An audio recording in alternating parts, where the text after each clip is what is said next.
Good afternoon and welcome into Cards Hub 365 as we go ahead and we get you ready for the Cardinals taking on the Philadelphia Phillies game number 2 of the series, an afternoon matchup that should be a good one as the Cardinals coming off a 2-0 winner in game 1 against a solid Aaron Nola. We saw a lot of things in last night's game that I don't think anyone expected to see, including a Mr. Pedro Paez at second base. So hopefully the Cardinals can build some good momentum off of a solid win in game number 1 after a difficult road trip. I am Ethan Hannaford. That is Stefan Caray, and this is Cards Hub 365, and it is powered by Gray Bar here on Sports Hub STL, presented by DraftKings. The crown is yours. Stefan Caray, our first time working together on the Hub. How are you doing, my man?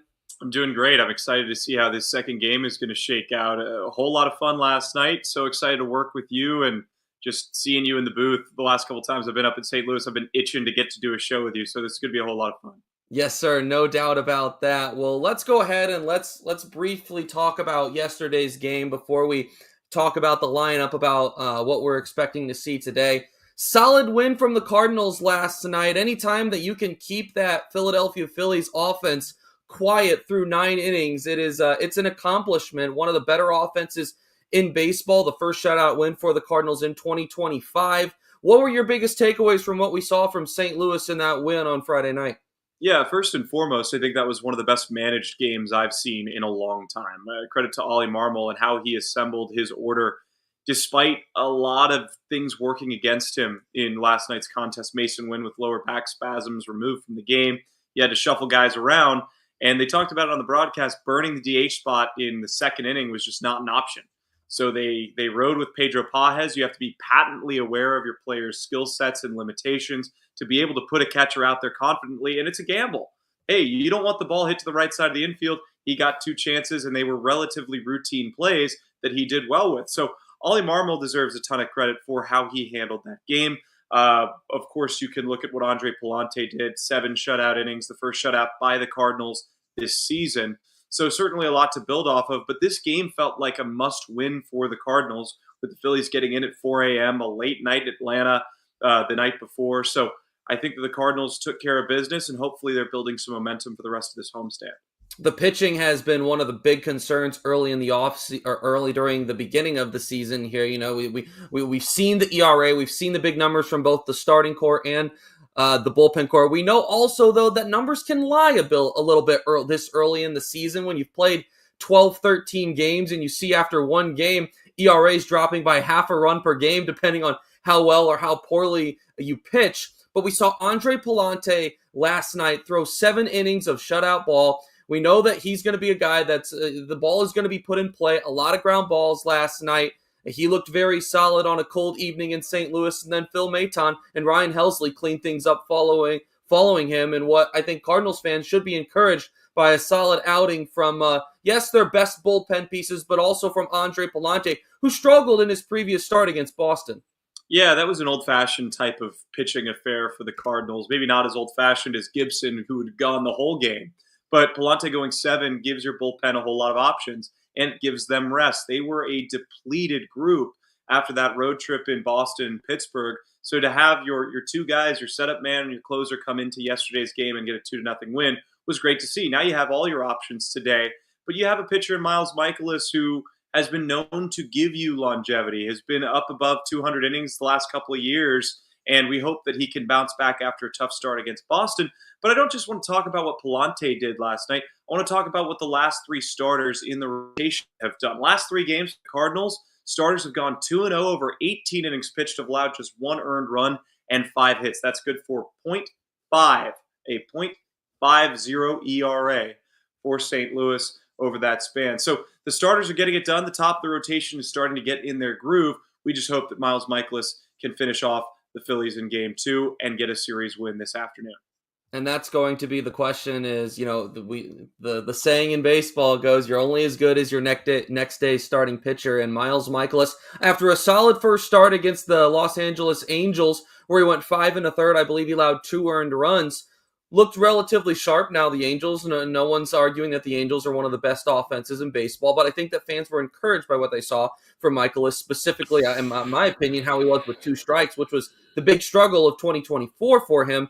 Not as kind in his previous start against the Boston Red Sox, where he got lit up on Sunday Night Baseball. Is there anything you're going to be looking for specifically here from Miles Mikolas to have a bounce back outing against Philly? I think what we saw from Andre Palante last night kind of gives you the roadmap of what you need to do against this Phillies team. Keep the ball low. In that big ballpark at Busch, you cannot elevate, especially early in the count. You know that Schwarber's going to be hunting pitches at the top of the zone. You can't hang that curveball if you're Miles Mikolas. And credit to Miles here, and I know the fans probably don't want to hear those words right now, but the truth of the matter is he ran into a buzzsaw in Boston. He was coming off of a game where the Cardinals had pretty much blown a 4-2 lead in game one of a doubleheader. The Red Sox had all the momentum. It was a packed house on Sunday Night Baseball. All the pressure was on him to try and salvage a win in that series. And the Red Sox just were on fire that night. Now, I'm not going to say that an 11-hit performance over 2 2/3 is anything that should be commended, but I will say that you have to look at the circumstance. Now you're back at home. You're coming off of a win. The team has a little bit of momentum pitching-wise, and offensively they've kind of it's been stymied a bit over the last few games. So maybe the pitchers are the ones that will flip the script a little bit this week. But if Miles can stay in the zone, he can get swing and miss and generate weak contact, kind of like what Palante was doing last night. I think the Cardinals will be in good shape. But this is a game that they feel like they need to win in order to win the series, because then you get Wheeler tomorrow, and that's the ace of this rotation for Philadelphia. And the Cardinals facing off against Christopher Sanchez in this afternoon's ball game, a left-handed pitcher. And we see Ollie Marmol go ahead and bring out this lineup today. He'll have Lars Nootbaar at the top, but then he goes left or righty heavy, I should say. Luken Baker batting in the 2 spot today. He'll be the designated hitter. He'll be followed by Wilson Contreras, who is back in the lineup, playing at first base. Batting cleanup today, Nolan Arenado. He's at the hot corner as usual. Brendan Donovan batting 5th in the 5 spot today. Batting 5th and playing second base, I should say. He'll be followed by Jordan Walker, who drops back down to 6th and playing in right field this afternoon. Pedro Pajes back behind the plate in the 7th spot, and then Victor Scott in center field batting 8th. And to round out the lineup, it's Thomas Saggese, who is playing shortstop. And if you did not pay attention at all to last night's game, and you heard me mention at the beginning of the show, Pedro Pajes playing second base. What is going on? Well, because of Mason Wynn having to leave that game due to some lower back spasms, the Cardinals are going to have to roll with what I would assume will be Thomas Saggese, at least for the next couple of days at shortstop. The Cardinals going into the regular season did not have a backup shortstop for Batum. They elected to go with Michael Ciani as their emergency outfielder, as their backup outfielder, I guess you should say. Has been used a lot in late game situations as a defensive substitution when they want to shore up and make sure that they can play good defense in the outfield late in games. But now it's a little bit of a different situation because, like I said, Mason Wynn is going to be out a couple of days. Thomas Saggese, I thought, looked fine at short yesterday. For the most part, there wasn't anything that I saw that was red flag or anything. So it looks like the Cardinals are going to go ahead and try to roll and survive here for the next couple of days. And I guess we'll just go ahead and see what happens. But Thomas Saggese batting 9th today and at the shortstop position. I've liked his bat so far. I guess it really depends on what this whole Mason Wynn situation ends up being. If it is just a couple of days, Stefan, then I think that they probably do stick with Saggese. Maybe they go Donovan in that spot for a game. He had been listed as the backup shortstop, I guess technically to start off the year, but they were pretty clear that Mason Wynn was going to get a lot of starts. Now you're sort of in an interesting position, Ollie Marmol is, with his shortstop out for a couple of days. Yeah, I think the players that you need to kind of fixate on is how does this affect Brendan Donovan? You can imagine that he will be in virtually every game with Gorman being out. How does this affect Nolan Arenado with limited amounts of players able to play those infield spots? And are they willing to step up and play multiple games and then get their rest once Mason Wynn is back? Thomas Saggese is a very capable defensive player, but his bat play is as well. And I think that the lineup construction today is interesting because you're not moving Victor Scott down to the 9th spot, which would be a great spot to have him to flip the lineup card over, but they've kept him at that 8th spot here, even with Mason Wynn going down, which means they want him to get comfortable in that position. I think that's where they envision him hitting the majority of the year, unless he goes on some type of crazy streak, and then maybe we might see him hitting closer to the top of the order, maybe a leadoff future for him at some point in time. But it looks good. I don't think that anyone expected to see the two guys in the 2 and 3 spots to be the only Cardinals in this lineup without a home run this year in 2025. Maybe today's the day that happens for Luken Baker and Wilson Contreras. But this is going to be very unique to watch. How does Ollie Marmol handle the day-to-day, position-wise, with these Cardinals hitters? How does he figure out who to plug and play? And I think the decision is going to be made based on how fresh and how able-bodied these guys are. If you remember, Ethan, coming out of spring, people wanted Victor Scott on this team. And I know it was a flip of a coin. Michael Ciani has a Gold Glove caliber glove. He was the incumbent center fielder. It almost seemed like, regardless of his struggles during the spring, that he was going to make the club. So Victor was the odd man out. And without having that backup shortstop, that afforded you the opportunity and the luxury to get Victor Scott on this team and get everyday playing time. So the fans that are frustrated a little bit about not having a backup shortstop, remember, there's a give and take in this whole situation, and the Cardinals have benefited from that more than not, from the bat and defense of Scott. So, again, it is going to be cool to see how Ollie Marmol approaches his day-to-day. And I think when you look at how they've been using Ciani, a lot of it has been, in situations perhaps where a lefty's coming in and they want to put a right-handed bat up there a lot. But as the more that we have seen of Victor Scott, I'm curious if Oliver Marmol's management, his use of him, is going to adjust as he continue. It's still a small sample size. We're 13 games into the season, but let's be honest here. Victor Scott has looked very comfortable at the plate. This is a very different Victor Scott than we saw in 2024. I would say even steps better than what we saw even in the last several games of the season with him. That when he looked better.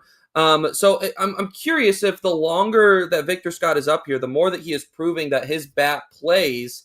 If we see less and less of Michael Ciani late in games, as we see a trust building in Victor Scott in those late game, bigger at-bat situations, that's going to be something to keep an eye on. And with Nolan Gorman he's going to be eligible to return here pretty soon. It'll be interesting how the Cardinals exactly go about that last roster spot.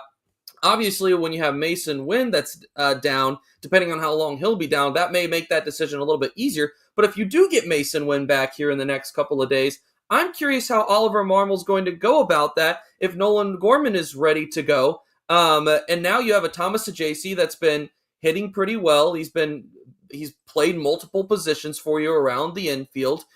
It's going to be interesting to see how St. Louis exactly goes about navigating that. Right, and I don't think it's an easy decision because there's really no fault here, right? You can't say, hey, Nolan Gorman hasn't been playing well. He's been injured. Can't say Mason Wynn, we're going to replace you for Thomas Ajayci. No, but Thomas Ajayci is also making it difficult on you because of how well he's hitting and how much of a need he is filling. Top to bottom, really, you look at the Cardinals, and you mentioned Victor Scott's success. I think you look at this team offensively, there's a lot of protection in this lineup. And that's something that I don't think a lot of people expected, considering the offensive woes last year. If the team is going, usually the individual is going as well, because you come up to the plate and you think, all right, if I strike out here, I got somebody right behind me who's capable of driving that run home. So there's less pressure, there's less stress. Whereas with other teams, when the struggles are hitting the entire team, they're hitting the entire team hard. I mean, you look at the catchers for St. Louis, right? Pedro Pages, who's a glove-first catcher, he's been hitting the heck out of the ball. Ivan Herrera was hitting better than just about anyone in baseball when he started this season. And Joel Pozo has had a great start. Oh, an 1131 OPS, that's the highest in baseball among catchers for all three of these guys. So the Cardinals have something special brewing offensively. If they can get their pitching to work out and they can get the right personnel in every single day, I think this team is going to surprise a lot of people. And we're certainly not in the doomsday era or a few days ago. No doubt about that. I think you said that perfectly. Hopefully Cardinals fans with last night's game, were able to take a small sigh of relief. And let's hope that if Miles Mikolas can have a bounce back start today, that they're taking an even bigger sigh of relief. This is Cards Hub 365 on Sports Hub STL. We want to hear your thoughts in the chat, so be sure to get those comments going, guys. And we'll be sure to mention some of those. But before that, I have to mention that the Cards Hub 365 is powered by Gray Bar here on Sports Hub STL, presented by DraftKings. The crown is yours. Download the DraftKings Pick 6 app now and use code STL Sports. That's code STL Sports for new customers to play. $5, get $50 in Pick 6 credits. Better payouts, bigger wins, only with Pick 6 from DraftKings. The crown is yours. Gambling problem? Call 1-800-GAMBLER. Help is available for problem gambling. Call 888-789-7777 or visit ccpg.org in Connecticut. Must be 18 and over. Age and eligibility restrictions vary by jurisdiction. Pick 6 not available everywhere, including New York and Ontario. Void where prohibited. One per new customer. Bonus awarded as non-withdrawable Pick 6 credits that expire in 14 days. Limited time offer. See terms at pick6.draftkings.com/promos. This is Cards Hub 365 on Sports Hub STL. The Cardinals and the Phillies set to go at it here in just about, a little under 2 hours. Miles Mikolas on the bump against Christopher Sanchez. The Cardinals' offense these last couple of days, I know we've talked in large part about it being solid. We mentioned the pitching is most definitely improved here these last couple of days. The offense has gone a little bit quieter that last game of the series against Pittsburgh. 1 run over 13 innings, and then yesterday they were able to manufacture 2 runs against a solid Aaron Nola. Are you taking anything whatsoever from I would say, the quieter bats here the last couple of days? No, I mean, you still had, 7 hits last night? This was a team that still put out a good number of hits, and they didn't maximize on their opportunities. 1 for 13 with runners in scoring position. They're getting the opportunities, and the old adage that my dad uses is, would you rather not have the opportunities with runners in scoring position, or would you rather have them and not score them? And I think that the latter is more important. You'd rather have the opportunities with runners in scoring position because at some point something's got to give.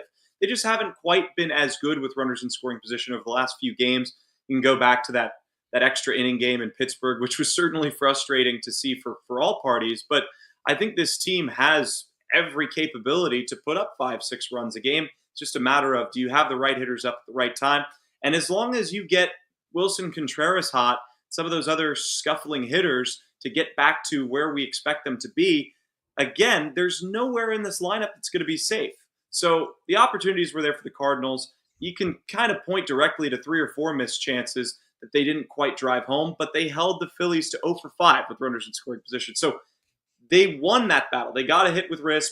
The Phillies didn't. I think as long as you can do that, you'll be just fine. And I'm not worried about this offense at all. The chat has not been afraid to share their thoughts on Miles Mikolas and some of their frustrations with his early. I wouldn't even say it's really what we saw last Sunday, but I think it's more so just a culmination of what we have seen from Miles Mikolas the last couple of years. And I understand there is a frustration when you look at Miles Mikolas. The entire thing with him has been, it's not at this point in his career going to be the best quality of innings, but it's going to be a quantity. And if we look at the numbers, even the quantity hasn't been there. The length has not been there in his outings. The placement has not been as great. I know I mentioned in his first start that the numbers with 2 strikes were better. His last start, they weren't better. But here's the thing. He really didn't even get guys to a lot of 2-strike counts in his last outing. Guys were jumping on him early because it was predictable. Now, I'll give him the benefit of the doubt. Fenway Park looks like a terrible place to pitch at. I mean, you have to deal with the green monster that's 305 freaking feet or whatever it is. I mean, obviously the Cardinals took advantage of that a little bit as well. So I know you mentioned it earlier in our coverage when I don't think there was as many fans discussing this at that point, but the hope, I think, that, even though this is a solid Phillies lineup, you get back to home. This is a pitcher's ballpark.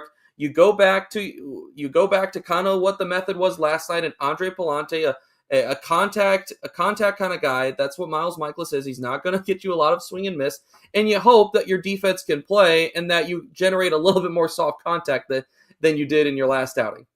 Right, exactly. And you're going to see a team with a ton of plate discipline in the Phillies. So you have to make sure you aren't throwing too many strikes, but you got to also make sure that you aren't throwing too many balls. And I know that sounds like, obvious, right? You want to throw more strikes than balls, but you can't throw too many to a lineup like this that can really hit. But I think that fans' frustrations with Miles Mikolas, I understand it over the last couple of seasons that there have been some outings that have not been ideal. But you look at the body of work for him, he's got just slightly above a 4 ERA for his career. And against the Phillies, he's done pretty good work. 2-4 record, 4.29 ERA, 27 strikeouts in 9 appearances. But he did have both of those wins coming at Busch Stadium. So he has had some wins against this Phillies team that has some similar personnel to the teams that he has beaten in recent memory. So if he can go out and execute, I think the Cardinals will really feel good about their pitching situation. Sonny Gray's turning a corner. Fedde's turning a corner. Pallante has been great. And if we can get Mikolas and Liberatore to follow suit, then you have 5 starters that you can go out and trust, as well as a bullpen that is undergoing a lot of changes, but coming into spring training and really coming out of spring training was highlighted as one of the better attributes that this team had. If they can pitch, they can win. I think it's as simple as that. Before we slowly begin to wrap up here, I want to talk about this 2 spot in the lineup. Today it's Luken Baker. We've seen him up in the lineup, I think, one other time here in the early going of 2025. Yesterday was Jordan Walker. Wilson Contreras got the day off. Ollie Marmol talked about that. They were going to do that, I believe, on the front half, and then they elected to do it on the back half to where he got Friday night off. And I think fans started to freak out a little bit because they saw Wilson Contreras not in the lineup. Obviously, he's had his struggles here early in the season. Back up there at the top today, not in the 2 spot, in the 3 spot. What is your thoughts on the navigation of the early parts of, I should say, the top of that lineup? Ivan Herrera not being there, that hurts because that's probably your guy in that situation to bat too, with a guy like Wilson Contreras struggling. It feels almost like the Cardinals aren't really sure who is going to fit best in that spot if Wilson Contreras continues to struggle like he has. Yeah, it seems like they're putting their chips on the long ball, and that's a good idea. Christopher Sanchez has been a fly ball pitcher at certain points in his career. He's given up a fair amount of home runs to start his Phillies tenure, and I think that for him, it's going to be tough to navigate. Even if Wilson Contreras is struggling, you have Luken Baker in front of him, who is perennially talked about as one of the best home run hitters in minor league baseball. Those are going to come at the major league level. And that's why you have that power at the top of the order, that right-handed power. Nootbaar right now is probably your best pound-for-pound hitter. He's got the most plate discipline. He'll draw his walks. He's good to all fields, and he has a little bit of juice as well. Then you have Brendan Donovan following those next 2 guys up. That's a tough order to navigate. So I like the way that it's assembled. I know that Luken Baker hasn't had a ton of experience, and the 2 spot is rewarding him for some pinch hit opportunities. But I trust Ollie Marmol and the collaboration in that clubhouse to put together the best lineup that they can really work with against Christopher Sanchez today, trying to get that Game 2 win. McGill Design puts an interesting comment in here about wishing that Luken Baker would face more righties, saying that he hit them better than lefties in AAA. I don't have the numbers behind what his splits were in AAA, but my question is to McGill is who are you going to take out of the lineup in place for Luken Baker? I'm not saying that Luken Baker isn't a tough bat, and I think that both sides. You've seen this on both situations. When you have a lefty in there, you see righties. It's a more righty-heavy lineup. When you see righty in there, it's a pretty split lineup. The Cardinals have so many left-handed batters right now that it's difficult to give those right-handed batters a lot of opportunities against righties. The Cardinals are in such a difficult situation right now, it feels like, because there are, for 9 spots, it feels like there's 11 or 12 guys that are trying to find ample opportunity to play and give them their at-bats to make sure that they're getting their true development. It's a tough situation right now that Ollie Marmol's in. Yeah, well, and I think that whatever they're doing has been working, especially against left-handed pitching. Hitting 263 as a team with an 812 OPS against lefties. Not too shabby. Yeah, I mean, that's not too bad, especially when you consider right now your best hitter in terms of statistically is Brendan Donovan, who's a left-handed hitter. So I think that's a really good point, Ethan. Who do you replace? Do you trust Luken Baker to be in the lineup every day against lefties and righties alike? Right. Or do you trust a guy like Alec Burleson, who proved it last year at the major league level? He was a home run hitting machine. He hit for average. He hit for power. He hit to all fields. So I think you have to roll with the guy that you know, the guy that you trust, and Baker's opportunities will come. I think that Luken has been the odd man out more often than not in his career, and I love that he's getting the chance here. But you have to go with the lineup that you feel the most comfortable with, and that left-handed power has been a hallmark of the Cardinals over the last few years. So I think that you stick with that and let Baker thrive in the opportunities that he's given. Not to suggest that he doesn't deserve more opportunities. The body of work, as small as it may be, has been great this year. But I think you can't really punish a guy like Burleson or punish any of your left-handed hitters in order to go against the matchup at this point in time, this early in the season. You said it perfectly right there. We're talking about the Cardinals lineup. How does Ollie Marmol navigate so many different spots where you could argue that guys should be playing every day, but there's just not room all the time. And injuries are never a good thing, but we are seeing guys get more opportunity with Nolan Gorman being out right now. Pedro Pajes most certainly is getting more time behind the plate than he was prior to that injury. But eventually those guys are going to be back, and we're going to be back to those same questions, those same breakdowns of how did Ollie Marmol use his lineup to the max capability on that given night's game. So that's while that conversation's still going, but it's not as strong as it will be once the Cardinals are hopefully fully healthy. Let's go ahead and before we wrap up, talk through this Philadelphia Phillies lineup. Bryson Stott at second base leading things off. He'll be followed by Trey Turner, who's at shortstop. Bryce Harper batting third in the cleanup spot. It's Kyle Schwarber at the designated hitter position. Batting fifth, Nick Castellanos is in right. In left, it's Max Kepler. He's followed by the catcher JT Realmuto in the eighth spot. Alec Baum, he's at the hot corner, and Brandon Marsh in center field. Miles Mikolas, he's going to have his hands full. This is a good lineup no matter what pitcher is out there, but I think that it would speak volumes if he's able to get through 5 innings today and have some decent stuff and keep St. Louis in the ball game. I think that would be encouraging both for fans, but I also think for the manager and the coaching staff as well. Well, I think what you don't have working against you at this point in time, right? You're not starting the game with an injured shortstop. You have a defensive alignment where you can trust all these players to play their positions. Maybe Sajaci isn't in his natural position at shortstop. He's played there plenty, but you trust that more than maybe having a catcher over in the middle infield. Even though Pedro Pajes, give him the gold glove. You might as well. But if you're Miles Mikolas, you're happy to be home. You have a win yesterday. Everybody in the rotation's feeling good. I'm sure they're collaborating in the clubhouse. Hey, here's what worked. And yeah, Palante has a little bit more velo, but they're similar style pitchers. They have that big breaking ball that the opposition often struggles with. So you can keep that curveball low and make sure that they're swinging over it and not getting underneath it and launching it to deep right. I think that this team is set up for a good game today. Now, maybe that gets clipped and maybe I'll eat my words, but I have a fair amount of faith that we've seen the worst that can happen to Mikolas and this team in Boston. We saw that in game 2 of the doubleheader. It doesn't get much worse than that. So if you look at that as something to build off of, there will be a leaps and bounds difference from that start.